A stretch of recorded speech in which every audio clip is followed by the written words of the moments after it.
Salam sehat, tetap semangat. Kembali lagi kita belajar. Kali ini kita akan belajar bab 1, sistem gerak pada manusia. Sebelumnya Bapak ucapkan selamat, kalian sudah berada di kelas 8. Bukan hal yang mudah untuk mencapai kelas 8 dengan kondisi pandemi saat ini. Mari kita belajar sistem gerak pada manusia.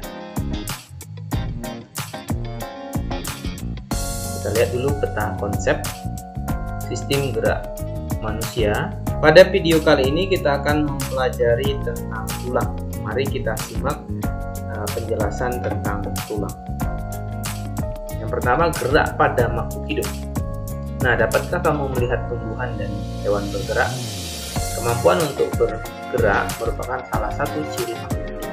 Masih ingatkah kamu pelajaran kelas 7 tentang ciri-ciri makhluk hidup? Salah satu ciri yang dimiliki makhluk hidup adalah bergerak. Nah, pada umumnya gerak hewan terlihat nyata karena memiliki alat gerak dan dapat berpindah tempat, sedangkan tumbuhan tidak terlihat nyata. Nah, gerak pada tumbuhan, gerakan yang terjadi pada tumbuhan pada umumnya merupakan proses yang berlangsung lama sehingga tidak langsung terlihat jelas. Gerak pada tumbuhan tidak menimbulkan perpindahan tempat dan hanya terjadi pada sebagian tubuh tumbuhan tersebut, misalnya akar, daun, atau bunga. Tunas tumbuhan tumbuh ke arah cahaya. Bunga pukul 4 mekar di sore hari, misalnya. Daun putri malu menentuk jika disentuh. Ini contoh-contoh gerak yang dapat dilihat pada tumbuhan secara langsung.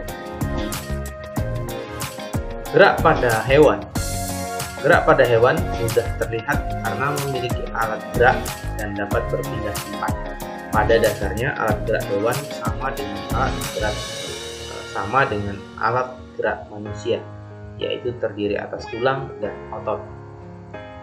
Yang pertama, eksoskeleton, rangka luar yang berfungsi melindungi tubuh dan sebagian tempat menempel di otot.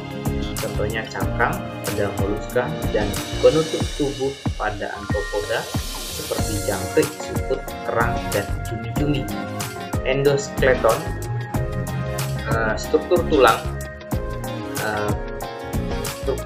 keras atau tulang rawan di dalam tubuh organisme yang berfungsi sebagai pelindung dan penopang tubuh dan menempelnya otot, ini fungsi dari tulang. Nah, contohnya pada hewan vertebrata seperti jerapah, kambing, dan buaya. Sedangkan exoskeleton dan endoskeleton dimiliki oleh hewan seperti kura-kura dan penyu.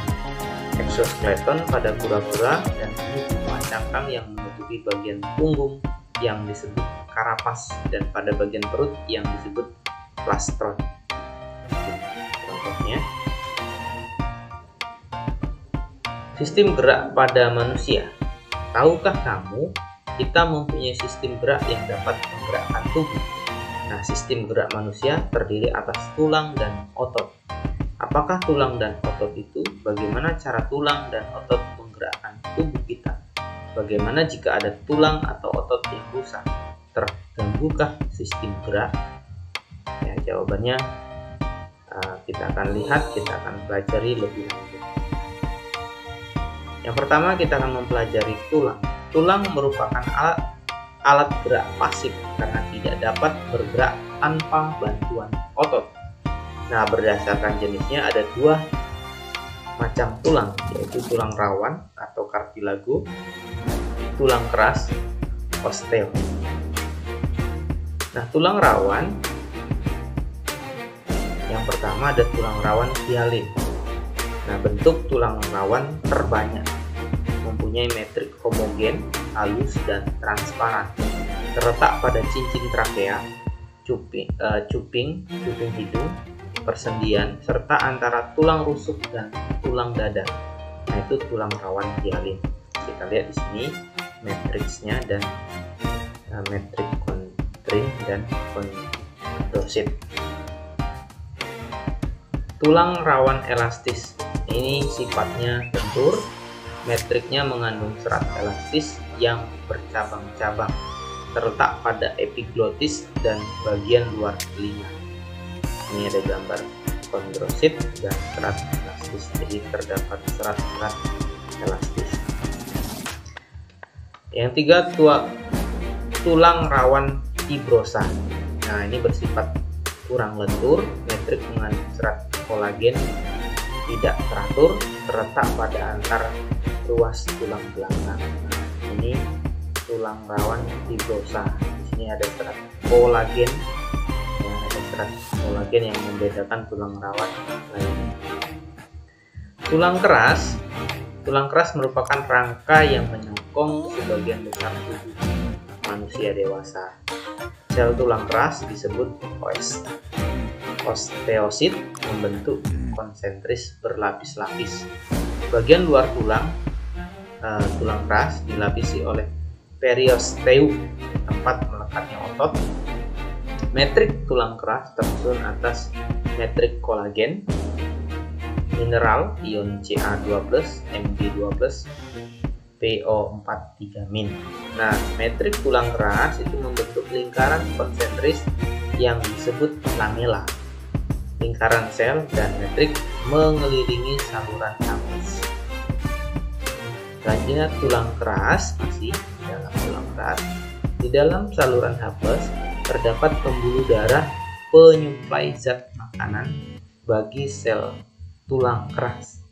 Jadi tiap sel tulang keras dihubungkan dengan sel tulang keras lain dan saluran nafas melalui kanalikuli, saluran oksigen, makanan, dan membuang limbah. Nah, saluran nafas, lingkaran sel, dan lingkaran metrik tulang keras membentuk sistem nafas. Jadi sistem nafas ini terdiri dari saluran nafas, lingkaran sel, lingkaran metrik tulang keras. Di dalam tulang keras itu terdapat sum tulang yang berisi sumsum kuning. Ini berfungsi untuk penimbunan lemak atau sumsum merah, tempat pembuatan sel darah merah. Nah, pembentukan dan perusakan tulang keras diatur oleh adanya kalsium, fosfat, vitamin D, hormon kalsitonin, dan hormon paratiroid. Selanjutnya, tulang keras.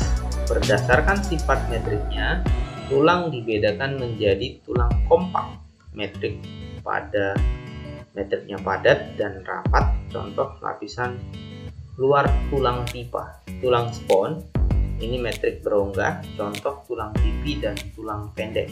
Di sini bisa kita lihat tulang spons, ya, pembuluh darah. Ada tulang kompak, ya. Ini adalah contoh tulang keras. Selanjutnya, tulang pipa berbentuk tabung dan umumnya berongga, terdiri menjadi 3 bagian. Diapis, bagian tengah terdiri atas tulang kompak, di dalamnya terdapat rongga sumsum. Epipis, kedua ujung terdiri atas tulang spons. Cakra epipis antara epipis dan diapis. Contoh tulang paha, tulang betis, kering, hasta, dan pemukul.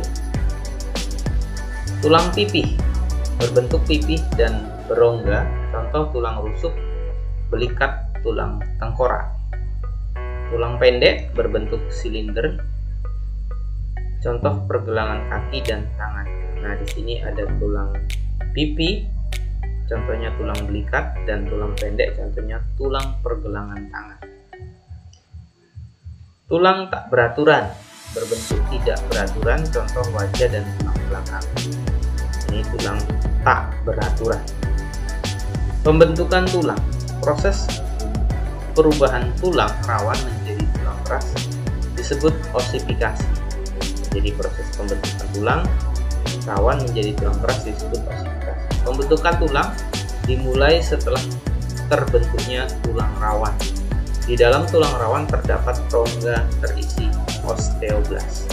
Nah, osteoblast sendiri membentuk osteosis konsentris. Osteosit mensekresikan protein yang akan menjadi matrik tulang keras.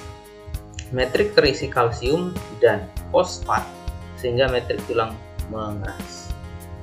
Demikian penjelasan tentang tulang atau video kita kali ini. Kita lanjutkan materi selanjutnya pada video selanjutnya. Salam sehat, tetap semangat.